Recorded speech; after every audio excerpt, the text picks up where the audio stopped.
How to erase your Spotify playlist on your Spotify mobile application. I will do this tutorial on my Android, but you can always follow the same step on iOS or any device that Spotify is available to. So before we start this tutorial, please make sure that you hit that subscribe button and ring that bell, okay? Here we go. First off, just open your Spotify mobile application from your phone and then head to your library right here. Okay, choose or filter by playlist, and if you want to remove the playlist, all you have to do is to press and hold that playlist that you wanted to choose and then choose delete playlist from the context menu or the modal screen.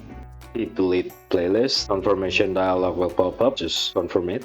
And that's voila, that's how you delete your Spotify playlist from your Spotify mobile application. If you find this tutorial to be helpful and you wanted to see more, please make sure that you hit that subscribe, like, and comment down to our channel. If you have any suggestions or any topics that you want us at Simply How to cover also, please do not hesitate to put it on the comment section down below. And that's the whole tutorial. I hope it helps. Cheers. Until the next tutorial, YouTube. Bye.